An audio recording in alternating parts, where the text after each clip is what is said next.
Bonjour. Vous savez, le premier cours du matin, c'est le pire cours, hein? Tout le monde s'endort. Fait que je vais essayer de vous réveiller. Hier, mon collègue Brunel a dit qu'il était de l'an 1 de l'histoire. Bien, lui, il est dans l'an 1, moi, je suis de la préhistoire. J'ai fait un cours classique. On a fermé le collège classique. Donc, on a fait un monument funéraire. J'ai étudié d'abord à l'école normale. On a fermé les écoles normales. Un deuxième monument funéraire. J'ai enseigné la 7e année primaire. On l'a enlevé. Un autre au cimetière. J'ai enseigné aux écoles normales. On les a fermées. Un autre cimetière. Et puis, bien, j'ai commencé à l'UQAM au mois de mai 1969.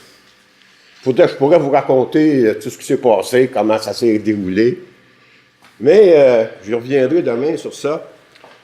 Il y a une chose qu'on avait. On fondait une nouvelle université et on voulait créer une université nouvelle. On y reviendra demain. Donc, aujourd'hui, je vous parlerai de la formation des maîtres.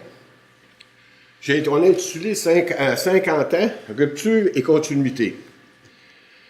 Pourquoi? Parce que comme je suis historien de formation, j'ai voulu placer l'exposé dans un continuum historique pour essayer de comprendre pourquoi on a fait telle chose, pourquoi on n'a pas fait telle autre chose. Et par contre, en faisant ce travail-là, dès le point de départ, il y a une grande difficulté. Si la formation des maîtres est nommée dans les articles 3 et 30 de la Constitution de l'UQAM, de la Charte, les données sont très difficiles à trouver. Par exemple, jusqu'en 2001, c'est uniquement à partir de 2001 qu'on trouve dans le rapport de l'Université du Québec une donnée qui s'appelle Sciences d'éducation.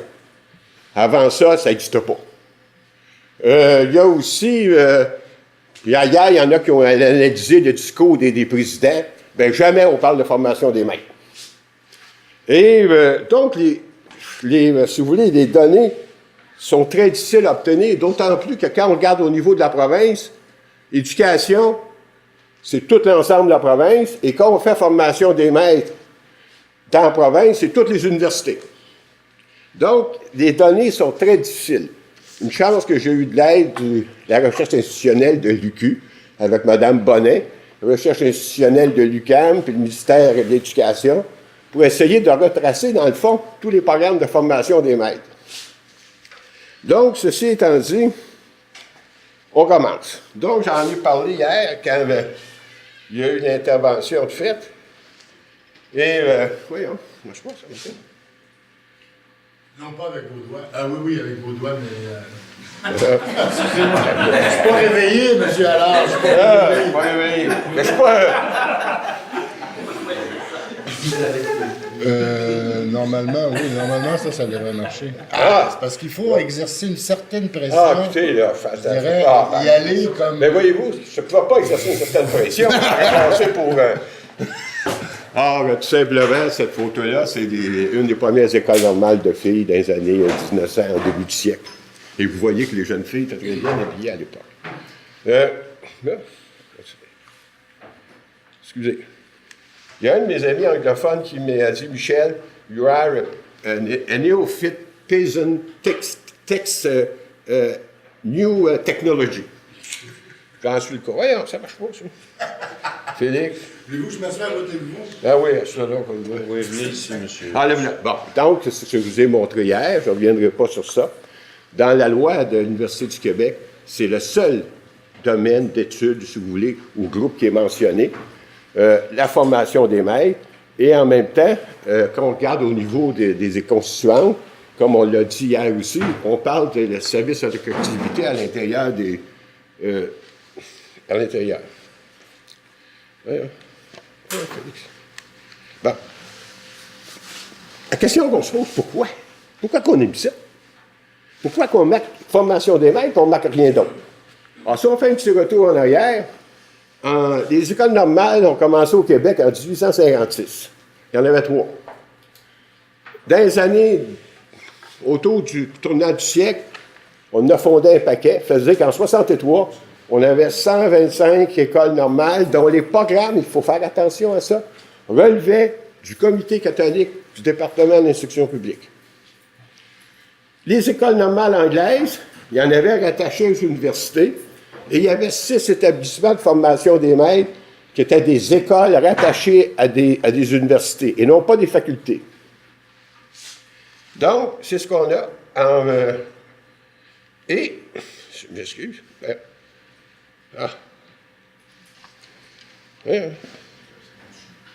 je sais pas, c'est... Non, mais c'est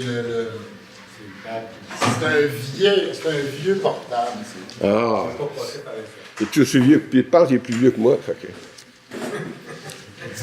J'oserais pas me prononcer là-dessus. Voilà. Bon. En fait, il faut y aller à la fois fermement et délicatement.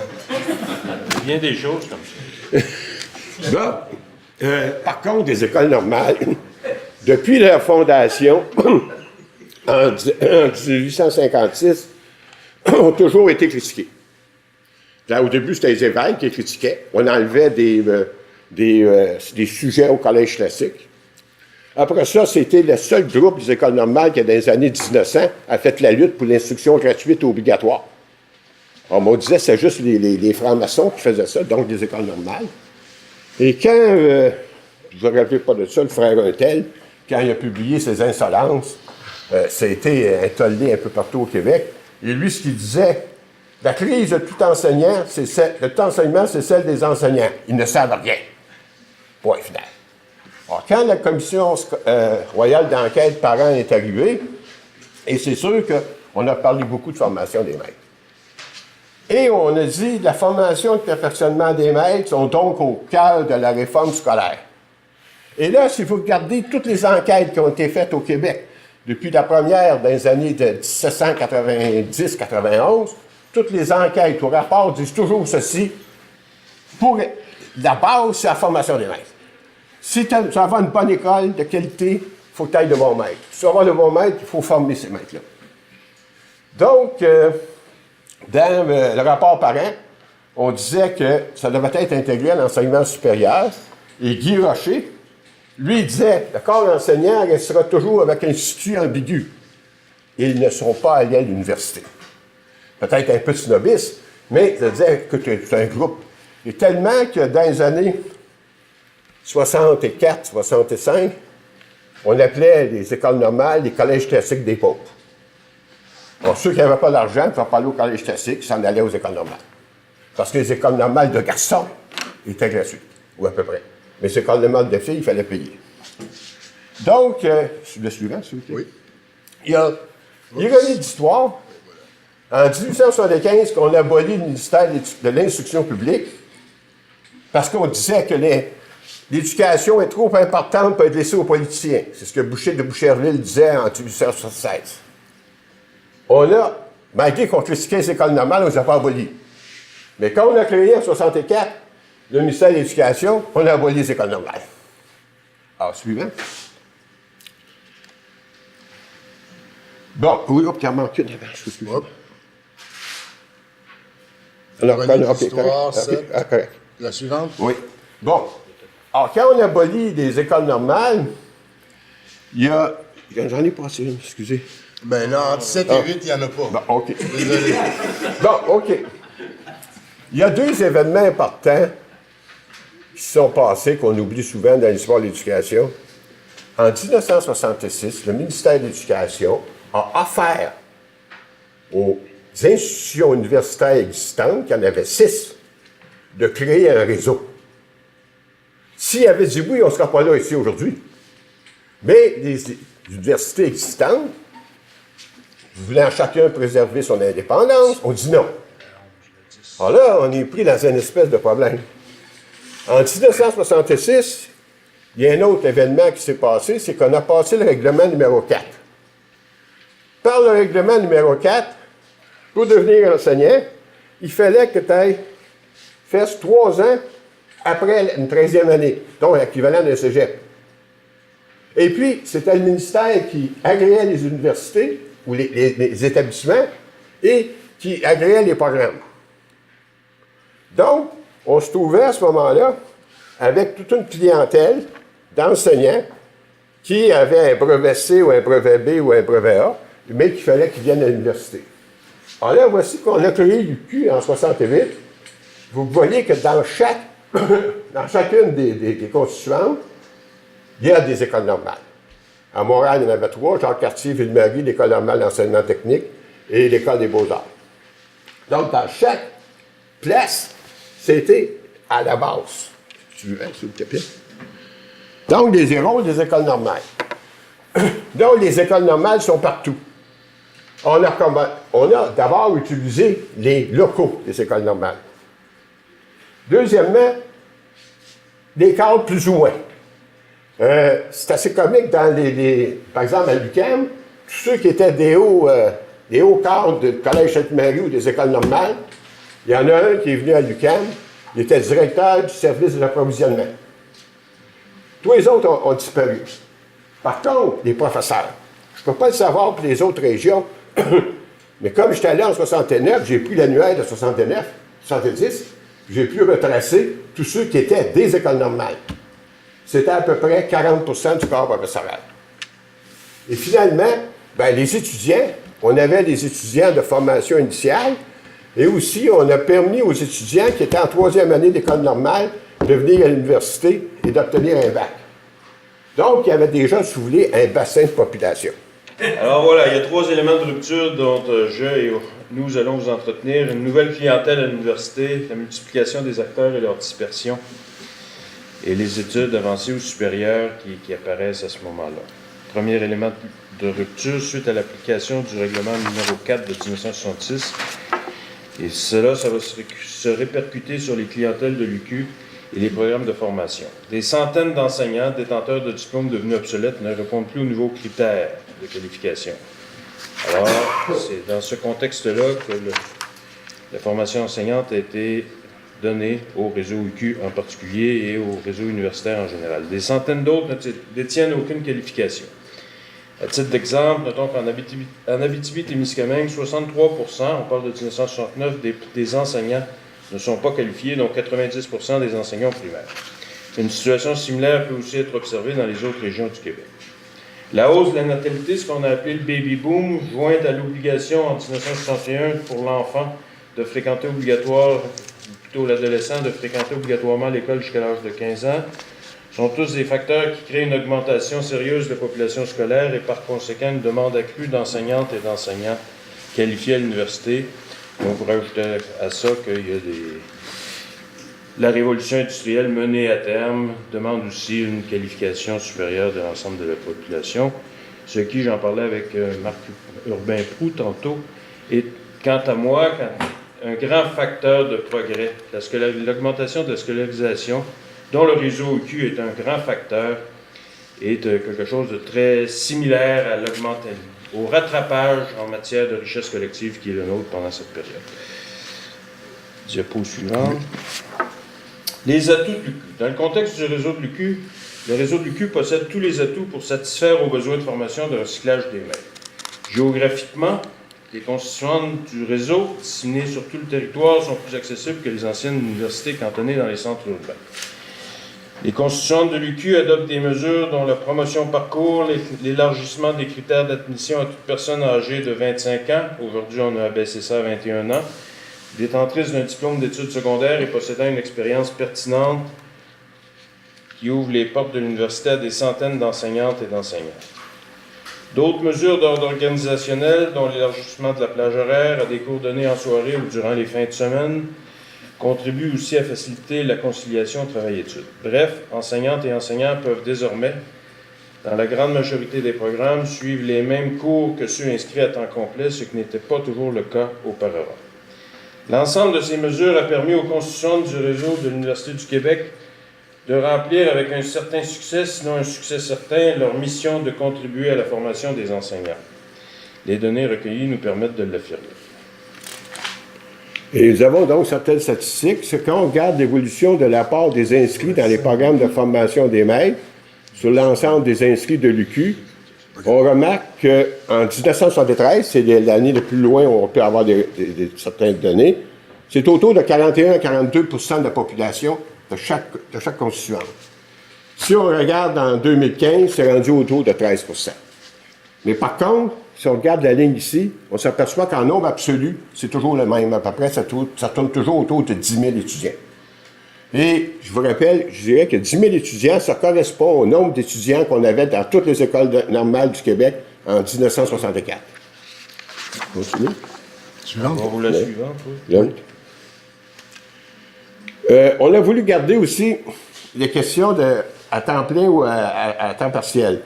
On remarque qu'en 1973, c'est 70 % des étudiants sont à temps partiel.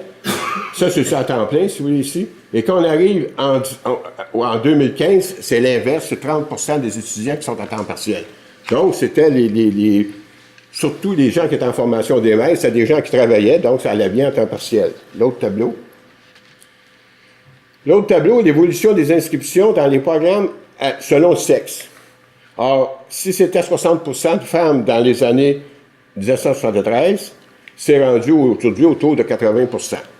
Et si on allait au préscolaire élémentaire, je pense qu'on serait à 98 % ou 99 %.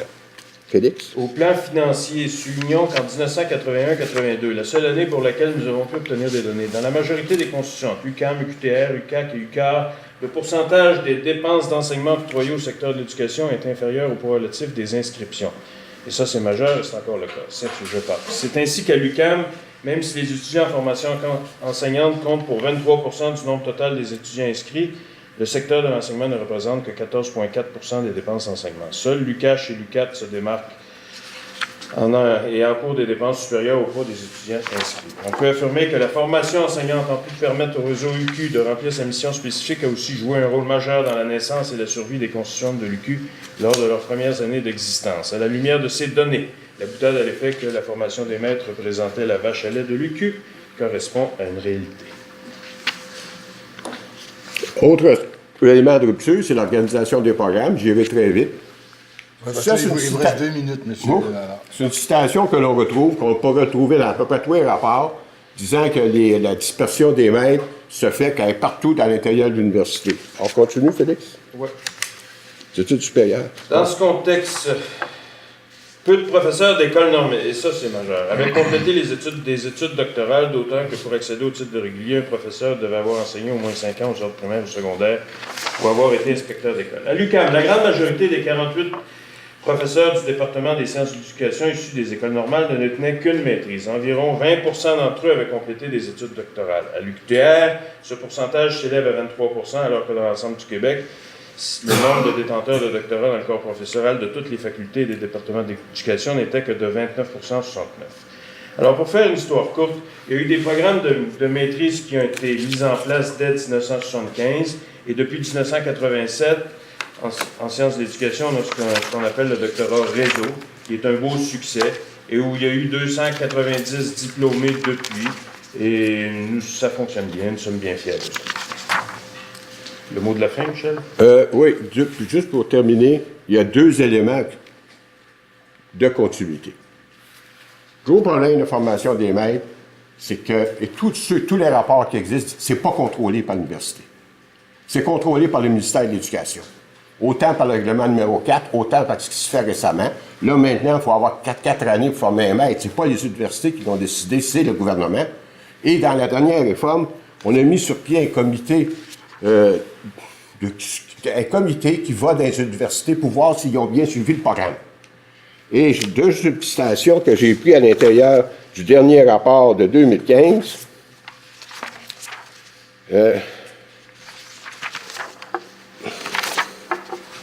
Le CAPE, de son nom. Qui disait... L'agrément des programmes de formation à l'enseignement. Ouais. En tout cas, qui dit, c'est à peu près ceci, c'est qu'ils vont même jusqu'à dire qu'au nom que les professeurs devraient laisser de côté un peu de liberté académique pour pouvoir travailler en cohésion. Bien là, à mon avis, je m'excuse, là, mais c'est plus l'université, ça devient de l'endoctrinement. Et en tout cas, bon, personnellement, ça ne peut pas fonctionner comme ça. Alors, finalement, je voudrais dire juste une dernière chose pour finir. J'aurais pu aussi parler qu'il y a toujours, depuis le début de la formation des maîtres, une chicane. Formation disciplinaire, visite, formation psychopédagogique. Là, on a eu tout. Là, maintenant, on est rendu à peu près 50-50. On était à un moment donné 200. Ça, c'est une chicane qui date depuis 1856. 1856. 1856. 1856. Bon, donc, ce que je voudrais dire, juste finir, va donc plus loin. Moi, ce qui me désole un peu. Beaucoup plus loin ou... Oui, va jusqu'au dernier. Ah oui, d'accord. Bon, ce qui m'a désolé un peu comme quelqu'un qui était en formation des maîtres, même si moi-même, je n'ai pas de doctorat en formation des maîtres, j'ai un doctorat en histoire, c'est de voir comment dans l'autre après. L'autre avant. L'autre avant. Oui. Comment de voir que dans l'UQAM, dans l'UQ, formation des maîtres, c'était un peu laissé de côté. Quand vous regardez tous les rapports, jamais l'UQ a décidé de dire on priorise la formation des maîtres. C'était pourtant 10 à 15 % de la population depuis le début. Bon. Il y a une chose aussi qu'il faudrait dire, que je vais dire, c'est qu'actuellement, la formation des maîtres dans le réseau UQ, c'est entre 40 et 50 % de tous les maîtres formés au Québec dans toutes les universités. C'est quand même un nombre important. Quand ils ont fait le 40e anniversaire, on a fêté. On a marqué l'eau, la forêt, ça va, le développement, la santé, l'énergie, et l'éducation n'est pas là. Ben moi, je demande à ceux qui vont faire le 50e, n'oubliez pas, hein, s'il n'y avait pas eu d'école normale, s'il n'y avait pas eu de formation des maîtres, on ne serait pas là aujourd'hui. Or, qu'on ait mis la santé alors qu'on sait que tu n'as à peu près rien dans le réseau, ben, non. Moi, j'ai été insulté, profondément insulté, et les gens de notre génération l'avons été aussi. Alors, j'en profite pour vous transmettre le message. Si vous faites un autre, mettez donc éducation. Parce que l'éducation, c'est la base, et si on veut avoir une bonne université, ça nous prend une bonne éducation. Je vous remercie. Merci. Bon.